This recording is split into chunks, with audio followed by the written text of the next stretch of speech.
Foreign interference is foreign interference. Look, you have every right to comment, but I have every right to comment on your comment.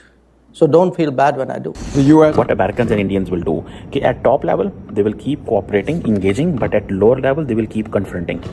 ये ऐसे नहीं होगा कि जैसे माजी में है कि भाईजान जो मर्जी कहते रहो, जैसे मर्जी कहते रहो. इंडियंस एक चीज़ चाहते हैं, इंडियंस एक चीज़ कहते हैं, इंडियन एक चीज़ को बोल रहे हैं कि हम अब रिस्पॉन्ड करेंगे, हम बोलेंगे, हम जवाब देंगे. अब अमेरिकन को ऑब्वियसली नॉर्मली ये आदत नहीं है जवाब सुनने की, ठीक है. यहाँ पर भारत ने मेरे हिसाब से पहली बारी एक ऐसा जवाब दिया है जो जयशंकर जी के जो वर्ड्स थे, जहां पर उन्होंने बोला था कि साहब आप हमारे ऊपर जितने मर्जी कमेंट कर लो, कोई फर्क नहीं पड़ता, लेकिन विश्वास करिए हमारा भी कमेंट आपके ऊपर उसी तरह से, उसी स्ट्रेंथ से आएगा. कल कुछ ऐसा ही हुआ कि जी डॉक्टर जयशंकर जी हैं जो फॉरेन मिनिस्टर है भारत के, उन्होंने जवाब दिया है और बड़ा तगड़ा जवाब दिया है. जी हाँ, डॉक्टर जयशंकर का कहना ये है कि जी भारत अपनी मर्जी से काम करता है और हरगिज किसी भी प्रेशर में नहीं आएगा और भारत को सिखाने की जरूरत नहीं है. क्या कहना चाहेंगे आप उनके स्टेटमेंट पर, और इसके आखिर क्या सर्कमस्टांसेस हैं और क्या एलिमेंट्स हैं जो डॉक्टर एस जयशंकर ने इतनी बड़ी स्टेटमेंट पास की? तो ये जो हिपोक्रेसी है, बायसनेस है, ये कल परसों एस जयशंकर ने इसको कॉल आउट की. जो western institutions, The more India will speak of autonomy, the more such things will come.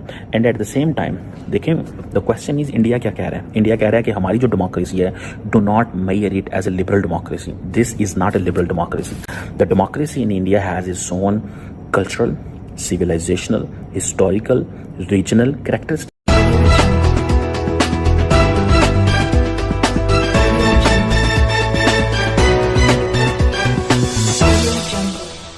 Foreign office ने पकड़ के अमेरिकन की जो है वो थोड़ी धुलाई कर.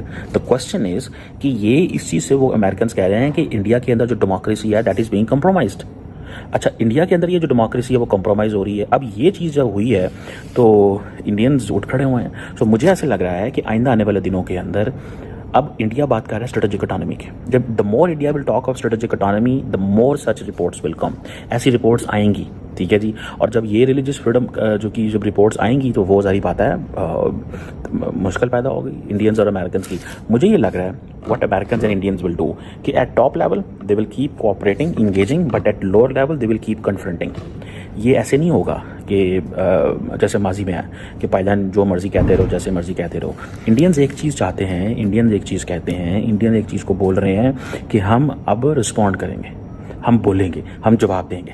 अब अमेरिकन को ऑब्वियसली नॉर्मली ये आदत नहीं है जवाब सुनने की, ठीक है. सो इसमें आप ये देखिएगा कि अगर अमेरिकन ने ये कहना शुरू कर दिया है कि हम ये करेंगे. आपको पता है थोड़ा अर्सा पहले मुझे याद है इंडिया ने, उन्होंने कहा जी हमने एक ग्रुप भेजना है जो इंडिया की रिलीजियस फ्रीडम का इंडेक्स को मेजर करेगा. इंडिया ने कहा हमने उनको वीज़े ही नहीं देने. उन्होंने कहा हमने इनको वीज़े ही नहीं देने, हमारे लिए ये चीज़ ही वो डिफरेंट है. सो ये जो यूएस का कमीशन और इंटरनेशनल रिलीजियस फ्रीडम जो है ये समझें एक बोन ऑफ कंटेंशन बनता जा रहा है इंडिया और अमेरिकन के लिए. और इसमें पॉइंट उठेंगे. So the more India will speak of autonomy, the more such things will come. And at the same time देखें, द क्वेश्चन इज इंडिया क्या कह रहा है? इंडिया कह रहा है कि हमारी जो डेमोक्रेसी है, do not measure it as a liberal democracy. This is not a liberal democracy. The democracy in India has its own cultural, civilizational, historical, regional characteristics, and then you have to incorporate all that in any kind of a governance model, in any kind of a model. अब होता क्या है कि वो कह रहे हैं जी कि वो अब होता क्या है when Indians go they say oh look I am a prime minister of the largest democracy on earth.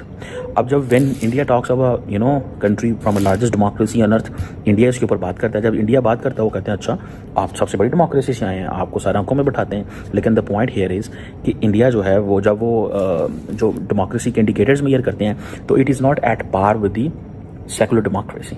It is at not par with the liberal democracy. It is at not par because जो France में आप देख सकते हैं या आपको Washington में या लंदन में या बर्लिन में नज़र आएगी, वहाँ पे एक डिफरेंट सिचुएशन है. सो मुझे ऐसे लगता है कि ये एक कन्फ्रंटेशन जो है वो होगी, होने जा रही है, आइंदा भी होगी. It's not something which is ये कोई इतनी आसान नहीं है. ये कन्फ्रंटेशन रुकने वाली नहीं है मेरी ज़ाती नज़र में। ये कन्फ्रंटेशन उठेगी, ठीक है जी। सो वो कहते हैं कि हम भी अब जिक्र किया करें, ठीक है जी। अब हम जिक्र करेंगे जो अमेरिका के अंदर मसले हैं। मिसाल के अंदर अमेरिका के अंदर रेसिज्म के प्रॉब्लम है, तो हम एक एनुअल इंडेक्स निकालते हैं, उस इंडेक्स में हम बताएंगे कि इंडिया के रेसिज्म के, अमेरिकन के रेसिज्म की क्या प्रॉब्लम है। अच्छा, मज़े की बात यह है कि ये अमेरिकन खुद भी ये रिपोर्ट्स निकालते हैं, तो वो कहते हैं कि आपका एक पैरामीटर है, आप उस पैरामीटर को अपने पास ही रखें, हमारे साथ डिस्कस ना करें।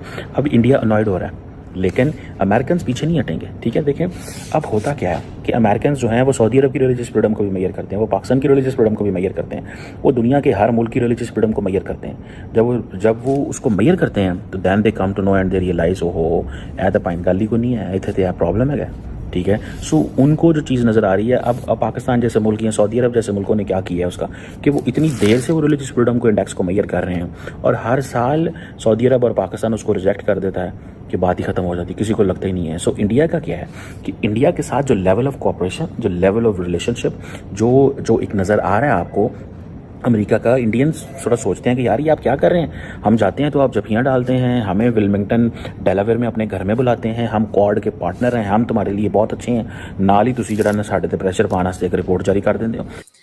लेकिन जो सबसे बड़ा स्टेटमेंट उनको जोर लगा होगा वो बड़ा क्लियर था कि साहब उन्होंने बोला कि साहब ऐसा है, आप लोग बड़े रिमार्क्स मारते हो हमारी डेमोक्रेसी पे, हमारे फ्रीडम्स पे, हमारे रिलीजियस फ्रीडम्स पे, लेकिन जरा बुरा मत मानिएगा जब मैं आपके उसमें रिमार्क्स मारना शुरू करूंगा। इसी चक्कर के अंदर जो MEA से रिस्पांस आया है, जिसका मैं 1 मिनट में आपसे रेफरेंस लूंगा, ये बड़ा इंटरेस्टिंग है। इंडिया ने जयशंकर जी के थ्रू एक अपना जो रोल है ग्लोबल साउथ, जिससे अमेरिकन को बहुत डर लगता है। Let me tell you this, क्योंकि ग्लोबल साउथ देख रहा है कि भाई अमेरिका भारत के साथ किस तरह बिहेव कर रहा है, और वो अपने ओपिनियंस बना रहा है, बोलता है कि साहब आप तो भारत के बहुत अच्छे दोस्त हो, एक तरफ आप ये बोलते हो, ऊपर से भारत के साथ आप ये सब चीजें करते हो, तो हम आपको कैसे ट्रस्ट करें। तो ये एक सवाल ग्लोबल साउथ के मुंह में आ रहा है। नाउ देखते हैं कि भाई भारत ने इसका जवाब कैसे दिया। कल भारत ने एक स्टेटमेंट निकाला जिसमें बोला गया कि साहब ये जो USCIRF है, जो हमको आप सबको पता है हम क्या सोचते हैं इसके बारे में। याद करिए एक बारी भारत ने बोला था कि साहब this we don't even consider as trash paper, ये भी चीज एक बारी बोली गई थी। That was a very strong statement as well. लेकिन अभी बोला गया कि भाई एक बायस ऑर्गेनाइजेशन है विद अ पॉलिटिकल एजेंडा। जैसे मैं आपको बोल रहा था कि भारत में कुछ ऑपोजिशन लीडर्स हैं जिनकी नैरेटिव लेके USCIRF ने रिपोर्ट बनाई है, तो पॉलिटिकल एजेंडा के ऊपर सीधा भारत ने गोली इस बारी मारी है। उसके बाद बोला कि साहब आप लोग जो फैक्ट्स हैं और जो एक मोटिवेटेड नैरेटिव बनाते हो, ये तो बकवास है और इसके आगे कुछ नहीं है। लेकिन जो किकर है, जो सबसे हार्ड स्टेटमेंट आया भारत की तरफ से, वो ये आया कि साहब हम USCIRF को बोलते हैं कि जरा ये सब करना छोड़िए, आप अपना जो कैपेसिटी है और जो आपका काम करने का तरीका है उसको यूटिलाइज करिए, अमेरिका के अंदर जो ह्यूमन राइट्स के इश्यूज हैं उसको एड्रेस करने। So we are not going to let this happen, हम इसको नहीं होने देंगे, या हम इसे बोलेंगे। आपको पता है डॉक्टर जयशंकर पूरा हफ्ता 10 दिन अमेरिका रह के हैं, वो तो कल आए अमेरिका से, मैं देख रहा था। कल 2 अक्टूबर को उनकी US secretary of state Antony Blinken से मुलाकात हुई है। मुझे बताएं, आपके नरेंद्र मोदी गए थे अमेरिका 21 तारीख को, जयशंकर भी साथ गए, 21 तारीख को वो गए, और आज जो है वो US सेक्रेटरी ऑफ स्टेट जो कल उनकी US सेक्रेटरी ऑफ स्टेट से मुलाकात हुई, और वहाँ पे उन्होंने लंबी चौड़ी बायलैटरल मीटिंग्स हुई। अच्छा, मल्टीलैटरल मीटिंग्स अलहदा हुई, बाकी मीटिंग्स अलहदा हुई। अब ये डॉक्टर जयशंकर जो है वो कह रहा है कि भाई हाँ जी, हम जो है वो हम आपके पार्टनर हैं, हम आपके पार्टनर हैं, हम आपके साथ ये सारा कुछ करेंगे। लेकिन द क्वेश्चन इज, साथ ही वो क्या करते हैं, साथ ही वो कोई ना कोई गड़मास मचा देते हैं। अब जो कल हुई जो डॉक्टर जयशंकर की और अमेरिकन सेक्रेटरी ऑफ स्टेट की मुलाकात हुई है, उसमें आप देखें कि जैसे वो कहते हैं ना जी कि हम बड़ी एंड्योरिंग कमिटमेंट की बात करते हैं, रीजनल चैलेंजेस हमारे इकट्ठे हैं, हम रीजनल एंड ग्लोबल चैलेंजेस पे इकट्ठे हैं, हम क्रिटिकल एंड एमर्जिंग टेक्नोलॉजीज़ पे कोऑपरेट करेंगे। हम मोदी साहब का जो अमेरिकन कहते हैं कि जी हमने मोदी साहब ने जो यूक्रेन का दौरा किया, हम उसको बहुत अहमियत देते हैं, और पीस चाहिए, जस्ट एंड लास्टिंग पीस चाहिए, जो इस तरह की बातें होती हैं। और क्लीन एनर्जी में हम साथ हैं, ग्लोबल क्लाइमेट क्राइसिस में हम साथ हैं, ये सारी बातें की हैं। द मोमेंट जयशंकर वहाँ से उठ के जहाज़ में बैठे हैं, वो अपना दिल्ली एयरपोर्ट थे उतरे ने तो नाल ही रिपोर्ट आ गई। नमस्कार दोस्तों, आज की एक और नई वीडियो में आपका स्वागत है। और डॉक्टर एस जयशंकर ने इस बार फिर से क्लास लगा दी है USA की, क्योंकि इनको बहुत खुजली रहती है किसी भी देश के अंदर जाके इंटरफेयर करने की, और उसकी फॉरेन पॉलिसी और उसके जो है इंटरनल मामलों में बहुत उंगली करते हैं। और इस बार एस जयशंकर साहब ने सीधे सीधे इनको लपेट मारी है कि तुम जो है दूसरे के मैटर में बहुत बोलते हो, और जब हम लोग तुम्हारे मैटर में बोलना शुरू करेंगे तब तुम जो है तुम्हारी जलेगी। तो तुम दूसरों के मैटर में बोलना बंद कर दो, नहीं तो फिर अब हम लोग तुम्हारे मैटर में जब उंगली करेंगे तब फिर बोलना मत कि भारत ऐसा कर रहा है, भारत वैसा कर रहा है। तो एक क्लियर कट मैसेज जो है वो यूएसए को दे दिया है कि अब अगर तुम इंडिया के किसी मामले में इंटरफेयर करोगे तो इंडिया भी तुम्हारे मामले में इंटरफेयर करेगा, और फिर तुम उसका बुरा मत मानना। यही बात कुछ दिन पहले भी डॉक्टर एस जयशंकर ने कही थी, और एक बार फिर से आज वही बात कही है। तो जाहिर तौर पर इस पे जो है यूएसए का रिएक्शन ज़रूर आएगा। अब देखते हैं कि यूएसए इसके रिस्पॉन्ड में क्या बोलता है। फिलहाल डॉक्टर एस जयशंकर ने एक अच्छी खासी क्लास पाके यूएसए की लगा दी है, और एक करारा तमाचा यूएसए के मुंह पे मार दिया है।